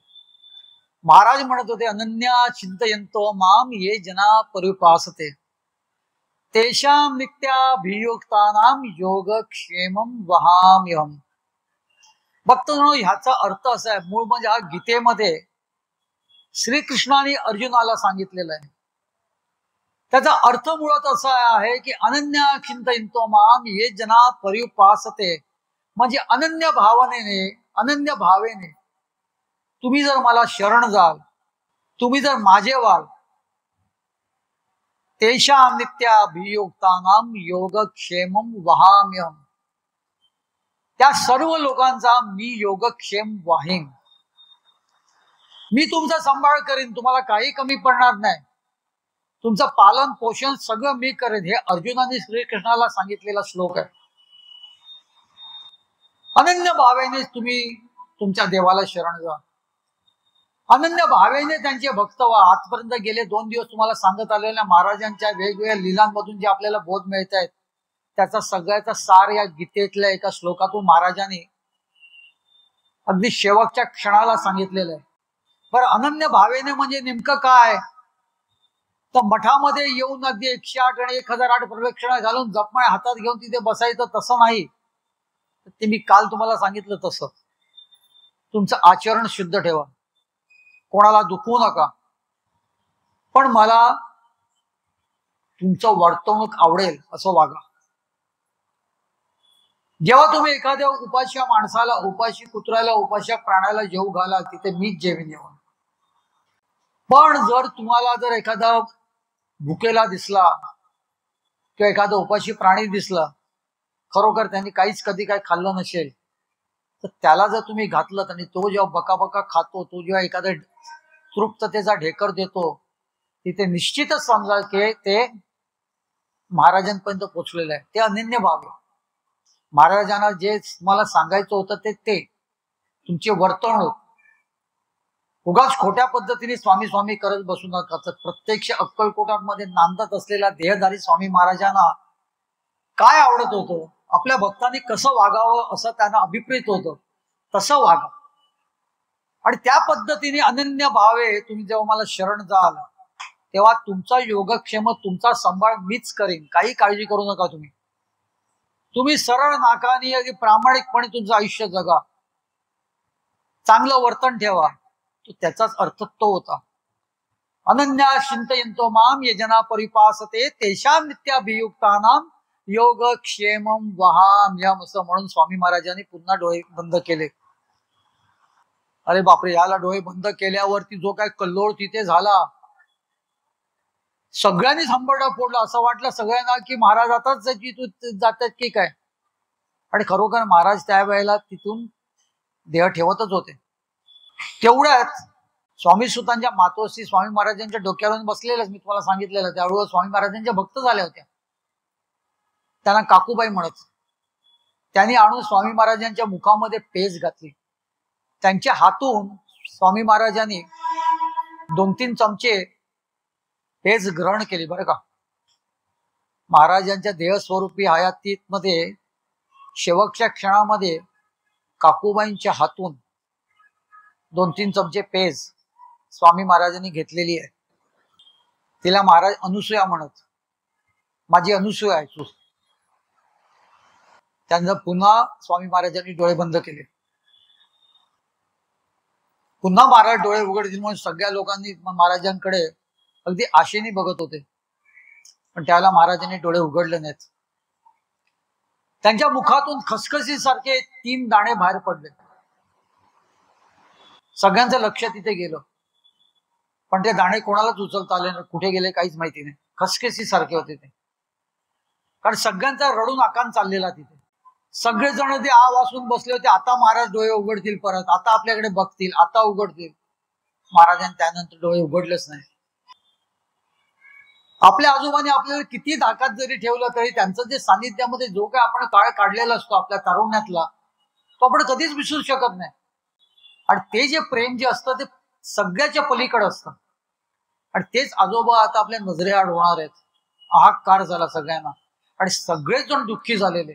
काही वेळ ऍक्च्युली ते पाहत होते. मग ते सगळ्यांनी त्यांना तपासलं. महाराज गेले होते का? प्रश्नच नाही. महाराज कुठे जाणार हो? त्या देहाशी त्यांचं काही देणं घेणं नव्हतं. पण इतरांच्या दृष्टीने महाराजांनी देह ठेवला होता. महाराजांनी समाधी घेतली होती. सगळेच जण खूप दुःखी झाले होते. खूप रडारड चालली होती. बाळप्पा बिळप्पा तर त्यांच्या लेकरांसारखे अत्यंत प्रेम केलेलं बाळप्पांवरती. तिथले काही जे सेवेकरी होते ते स्वामी महाराजांना इतके भजत होते. महाराजांवरती त्यांचं एवढं प्रेम जडलेलं, त्यात काय करायचं. आपले लाडके आजोबा आपल्याला सोडून गेले. सगळीकडे रडारड चाललेली. गावची माणसं अजूनही येत होती. लोंढेच्या लोंढे अक्कलकोटमध्ये येत होते. करायचं काय? तेवढ्यात तिथे मोठा वाद सुरू झाला. वादावादी झाली खूप. हिंदू होते, मुसलमान होते, लिंगायत होते, मराठी होते, महार होते. सगळ्या समाजातली लोक एकमेकाशी भांडायला लागले. महाराजांचा देह आम्हाला पाहिजे, आमचे आहेत महाराज. महाराज बाकी कोणाचे नाहीत, महाराज आमचे आहेत. एका बाजूला सगळं संबंध दुःखाचं सगळं वातावरण होतं आणि एका बाजूला हे प्रेमापुढे सगळे खासावीच होत की महाराज आपल्याला मिळाले नाहीत तर कसं काय होणार मग पुढे आपलं. महाराज आमचे आहेत. आणि आता तिथे दंगा होतोय की अशा पद्धतीचं वातावरण झालं. प्रत्येक जण प्रत्येक समाजातले तिथले त्यांचे ते जे कोण होते मुख्य माणसं तिथे ते वाद घालत होती. महाराजांचा देह आम्हालाच पाहिजे. मुसलमान म्हणत होते अहो महाराज आमच्या दर्ग्यात नाही का येऊन बसायचे. लिंगात म्हणायचे अहो आमच्या तिथे जायचे, आमच्या ते ह्याच्यामध्ये मठामध्ये येऊन बसायचे. महाराज आमच्याकडे जेवायचे. महार म्हणायचे अहो तुमच्याकडे जाते, आमच्याकडे महिन्यान येऊन राहायचे. आमच्या घरातलं जेवायचे, ते दही भात जेवायचे आमच्याकडे. सगळ्यांचं प्रत्येक एकमेकाशी वाद झाला. कोणी कोणाचं ऐकत नव्हतं. आता पुढे करायचं काय? सगळी लोक त्यांना सांगत होती शांत राहा, किती दुःख झालं आपल्याचं. हो म्हणे आम्हाला सुद्धा दुःख झाले म्हणून आमचे महाराज आम्हाला पाहिजेत. शेवटी पुन्हा जसं महाराज आजारी होते, महाराज औषधोपचार कोणाचा घेत नव्हते, तेव्हा हे सगळं राजदरबारी कळवण्यात आलं आणि त्या लोकांनी जे डॉक्टर्स वैद्य वगैरे आणलेले पुन्हा हे राजदरबारच कळवण्यात आलं की हे सगळी लोक हट्टाला पेटलेली. आता पुढे करायचं काय? महाराजांचा देह कोणाचे स्वाधीन करायचा? त्याच्यामध्ये राजाराय मठवाले सुद्धा आले होते. त्यांचं म्हणणं सुद्धा की हा मठ स्वामी महाराजांनी स्थापन करून घेतलेला आहे, इथे सुद्धा हे आपल्याला व्हायला पाहिजे. कोण कोणाच्या ऐकत नव्हतं. एका बाजूला दुःख, सगळ्यांना दुःख झाले, सगळेच रडत होते. बरं त्याच्याच जे थोडं थोडकं म्हणून झाडावरती सगळे पक्षी रडत होते. कावळे जोर जोराने ओढत होते. वेगवेगळे पक्षी विचित्र विचित्र आवाजामध्ये तिथे रडत होते. काय काय पक्षी तर रडून रडून खाली कोसळत होते, मरून पडत होते. ही सगळी सत्य परिस्थिती आहे बरं का. या सगळ्या नोंदी आहेत लिहून ठेवलेल्या लोकांनी त्या काळातल्या. मी काहीतरी रंगवतोय असं नाहीये. त्यातली प्रत्येक शब्द मी तुम्हाला सांगतोय, तुमच्यापर्यंत फक्त निरोप देतोय. ज्या नोंदी आहेत त्याच तुमच्यापर्यंत देतोय. छोटी छोटी जनावरं, मोठी मोठी जनावरं हंबरड्या पडतोय. कोण कोणाला गप्प करणार हो? छोटी छोटी जनावरं तर रडतच होती. ते नाजूक पक्षी वगैरे रडून रडून कंठ दाटला का ते मरून पडायचे खाली. कोण कोणाचाच ऐकत नव्हतं. सगळं आकांत झाले. त्याच्यात ही भांडणं चाललेली. शेवटी पुन्हा राजवाड्यातून न्यायाधीश खाली आले, राजाचे कारभारी आले. त्यांनी सगळ्यांमध्ये समेट घालायचा प्रयत्न केला, पण इथे लोक ऐकतच नव्हते. महाराजांच्या वरती लोकांचं एवढं प्रेम होतं, एवढी त्यांच्यावरती त्यांचं सगळं मर्जी होती का आमचे महाराज आम्हालाच पाहिजे, नाही आम्ही कोणाला देणार, नाही आम्ही कोणाला घेऊन जाऊ देणार महाराजांना. शेवटी ह्या न्यायाधीश जे होते बर्वे, त्यांनी सगळ्यांना शांत केलं. न्यायाधीशच होते ते, न्याय द्यायचं त्यांचं काम होतं. त्यांनी सांगितलं कोणीही बोलू नका. एक गोष्ट माझ्या लक्षात आलेली आहे की सगळे जण आपापल्या परीने म्हणतायत. का तर महाराज त्यांचे आहेत. त्यांच्या घरी महाराज येत होते, त्यांच्याकडे महाराजांनी जेवत होते. त्यांच्या घरात महाराजांचे अनंत लीला घडलेल्या आहेत. महाराजांवरती त्यांचं अतोनात प्रेम आहे, सगळं मान्य. पण एक असं आहे की ज्याने महाराजांवरती खूप प्रेम केलं, तुमच्यासारखंच किंवा त्याच्या पलीकडे, महाराजांनी सुद्धा त्यांच्यावरती खूप प्रेम केलं. कोण? तुम्हाला कोण वाटते? पण तो माणूसच नव्हता तेव्हा तिथे. तुमच्यापैकी कोणाला सुचतंय का काय नाव आहे ते?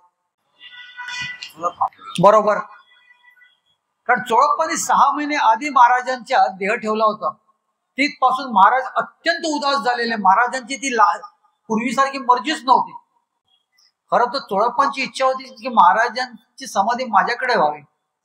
म्हणूनच चोळप्पांनी महाराजांनी स्थापन केलेल्या नरसिंहभान देवस्थानामध्ये आतमध्ये खड्डा खणून पर्यंत ठेवला होता. आणि तोच चोळप्पा तिथे भांडायला नव्हता, नाही तर चोळप्पा भांडायला आलाच असतं नाही का. आणि हे त्या न्यायाधीश बर्वेना बरोबर समजलं. त्यांचं तिथे लक्ष गेलं. चोळप्पा तिथे नाहीयेत, ते नव्हतेच, ह्या तिथेच नव्हते ते. आणि तेव्हा न्यायाधीश बर्वेनी सांगितलं की मी आता कोणाचंच ऐकणार नाही. तुमचं सगळ्यांचं ऐकलं. हा वाद असा आहे की हा वाद कधीच मिटणार नाहीये. त्यामुळे मी एकच हुकूम सोडतो. महाराजांचा देह हा बुधवार पेठेमध्ये महाराजांनी स्थापन केलेल्या नरसिंहभान देवस्थानात जाणार. आणि तिथे भक्त चोळप्पांनी आधीच तयारी करून ठेवलेली आहे. महाराजांच्या समाधीची तयारी कितीतरी वर्षापासून करून ठेवलेली आहे. तिथे महाराजांची समाधी बांधली जाणार. कोणीही काहीही पुढे बोलायचं नाही. राजदरबारातले न्यायाधीश होते ते बोलतील, त्यांच्या पुढे कोणाची बोलायची टाप नव्हती. न्यायाधीश बर्वे साहेबांनी हुकूम सोडला होता. सगळेजण शांत झाले. रडत तर होते, हंबरडत पडत होते, पण हा वाद शांत झाला. आणि वाद शांत झाल्यावरती तिथे एक सुतार होता. त्या सुताराने स्वामी महाराजांचा देह तिथपर्यंत नेण्यासाठी मोठं विमान तयार केलं. विमान म्हणजे उडणारं नाही, एक पद्धतीचा रथ.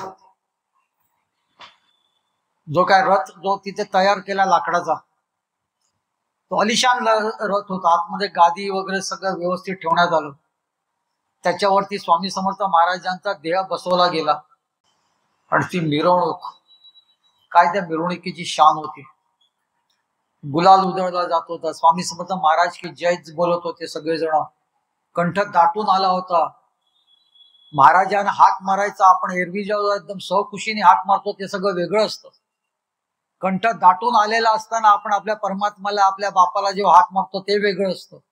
आणि ती एक हाक नव्हती, तर ते महाराजांना हाका मारत चालले होते. तिथून रेवड्या उधळल्या जात होत्या, गुलाल उधळला जात होता, पैसे उधळले जात होते. स्वामी महाराज की जय, स्वामी महाराज की जय जशी लोक म्हणत होते तशी काही लोक म्हणत होते महाराज आता कधी येणार, कधी येणार आता तुम्ही. मधल्या काळामध्ये जेव्हा महाराज देह ठेवत होते तेव्हा महाराजांना विचारलेला प्रश्न बरं का, ते तुम्हाला सांगायचं राहून गेलं. महाराजांना त्यांच्या सेवेकरांनी विचारलं ना, महाराज आता तुम्ही जाण्याच्या गोष्टी करता, तर तुम्ही कधी येणार? तर महाराजांनी त्यांना सांगितलेलं, डोंगर बोलतील तेव्हा मी येईन, काशी जळेल तेव्हा मी येईन. म्हणजे थोडक्यात काय, कुठेतरी प्रलय आल्यावरती मी नक्की येईन. महाराज येण्याचं मुळात कारणच तसं होतं. महाराजांनी सांगितलेलं, प्रत्येक जण हंबरडा फोडत होते, हत्ती रडत होते, घोडे किंकाळी फोडत होते, गाय बैल वगैरे सगळे जोर जोराने हंबरडा फोडत होते, कुत्रेपर्यंत रडत होते. माझं काही विचारू नका, सगळ्या सगळ्या सगळ्या प्राण्यांवरती महाराजांनी अतोनात प्रेम केलेलं आहे. भक्तगण, महाराजांचा देह तिथे आणला. महाराजांच्या देहाला व्यवस्थित तिथं पुन्हा सजवलं गेलं. पुन्हा तिथे सगळे उपचार झाले. बाहेर लोक हंबरडा फोडत होते, सगळे म्हणजे अक्षरशः सगळी जनावरं रडत होती. सूर्य मावळून गेलेला, मावळतीला आला होता, तरी सुद्धा पक्षी काय आपापल्या घरट्यात गेलेले नव्हते. काही मरून खाली पडले होते, जे जिवंत होते ते तिथे जोर जोराने किकलत होते. माणसं आपापल्या परीने रडत होती, छाती पडवून घेत होती, डोकं आपटत होती. आता कोण आहे आमचा वाली, कोण आहे? त्यामुळे प्रत्येकाच्या भावना इतक्या उफळून आलेल्या, सगळे जण रडत होते. काय वर्णन करणार हो, मी ते वर्णनच करू शकत नाही. माझ्या डोळ्यासमोर ते सगळं येतं, पण ते वर्णन नाही करू शकत आपण. दुःख दुःख ते किती बघून बघून आपण बघितलेलं आहे. आपण कधी असं बघितलेलं आहे का, आपण जिथे राहतो तिथे सगळं अख्खं गाव दुःखी झालंय, अख्खं गाव रडतंय. बरं, त्या गावात अशी परगावची लोक सुद्धा आलेली आहेत, ती पण आपलं ऊर पडून घेतात, ती पण रडतायत, स्वामी स्वामी स्वामी करतायत. फक्त कल्पना करू शकतो, कारण असं आपल्या आयुष्यामध्ये कधीच घडलेलं नाहीये. आणि ह्या सगळ्या गडबडीमध्ये बाळप्पांची ती पूजेची डबी जी त्यांच्याबरोबर नेहमी असायची, तीच ते विसरले. बुधवार पेठामध्ये नरसिंहबान देवस्थानामध्ये इतकी तुडुंब गर्दी होती.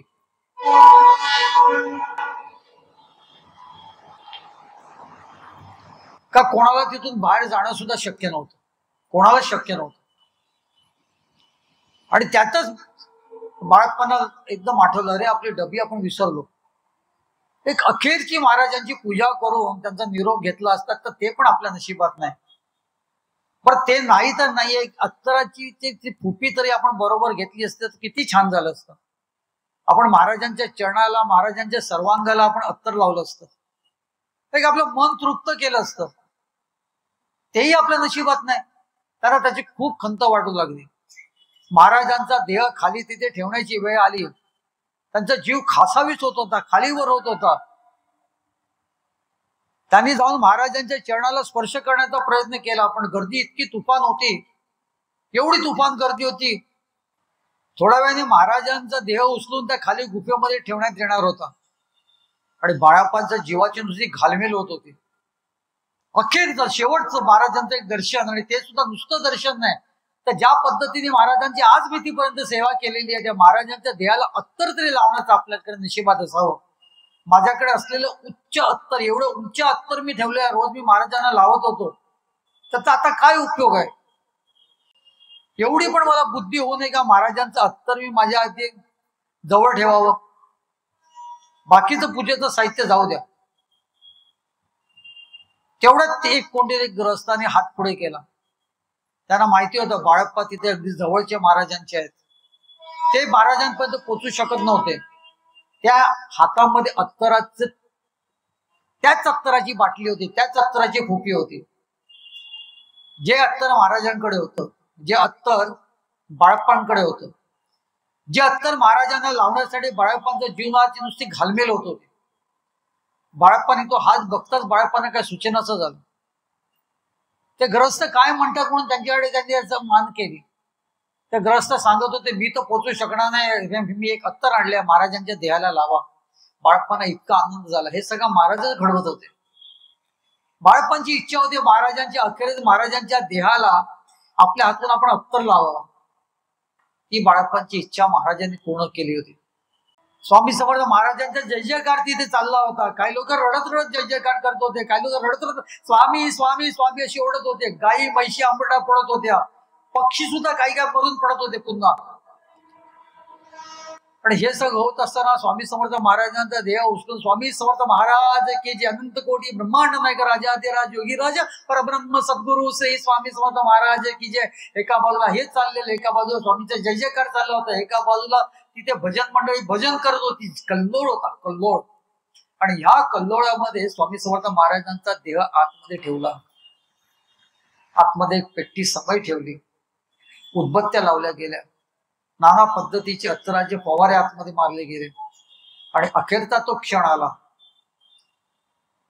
ज्या वेळेला तिथे वरती ती शिळा ठेवायची वेळ आली. आणि ती शिळा ठेवायची वेळ आली, तिथे समोर तो भुजंग उभा होता.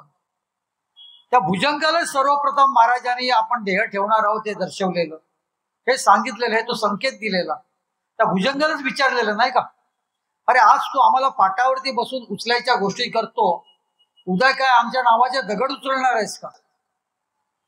महाराजांनी संबोधलेला तो दगड, ती शिळा आता सर्वजण त्या गुफेवरती ठेवत होते. महाराजांना समाधी देत होते. काय अवस्था असेल हो त्याची, काय अवस्था असेल त्या भुजंगाची. 1 वर्ष, बरोबर 1 वर्ष आधी त्याच दिवशी त्याच तिथीला तो प्रसंग घडला होता. जेव्हा ती शिळा उचलून सगळे लोक स्वामी महाराजांच्या त्या गुफेवरती ठेवत होते, शास्त्रोक्त सगळ्या पद्धतीने त्यांची पूजा अर्चा केली आणि वरती त्याच्यातच तिथे शिळा ठेवली. सगळ्यांनी जड अंतकरणाने अखेरचा तिथे स्वामी महाराज की जय असं म्हटलं गेलं. काही लोक शिळा ठेवल्यावरती सुद्धा रडत होते. आता महाराज कुठे आपल्याला दिसणार हो? आपल्याला सवय होती रोज सकाळी उठल्यावरती एक वेळ आपल्या घरातली पूजा आपण केली किंवा न केली, महाराजांचं दर्शन आधी घ्यायचं जाऊन. आपल्याकडून काही चुकलं का महाराज आपली किती खरपूस समाचार आपला घ्यायचे, वेळ प्रसंगी धपाटात सुद्धा घालायचे. हो, आपल्याला ना ते वेळ प्रसंगी अक्कलकोटचा राजा चुकला तर त्याच्या कानफोडात मारलेली आहे. वेळ प्रसंगी अक्कलकोटचा राजा राज्यकर्ता तो चुकला, महाराजांनी कानफोडात नाही का मारली फाडकन? विचार केला का ज्याच्या राज्यात आपण राहतो तोच इथला राजा आहे.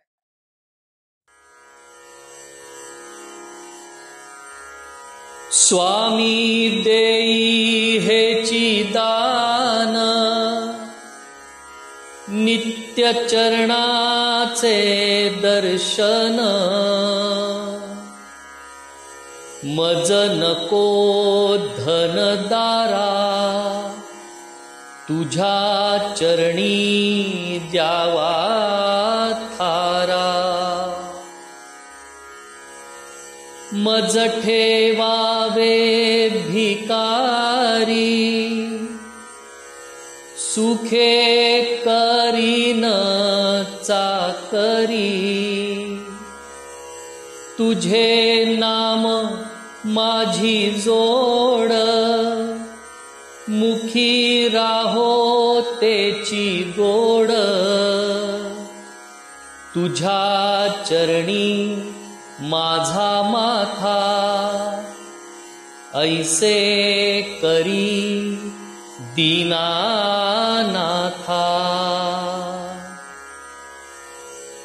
तुझ्या नामी लागो छंद,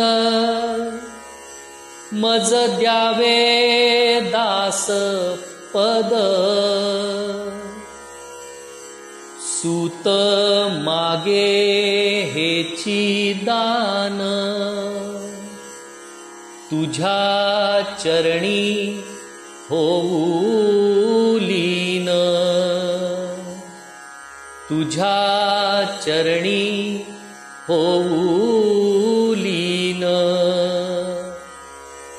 स्वामी देई हेची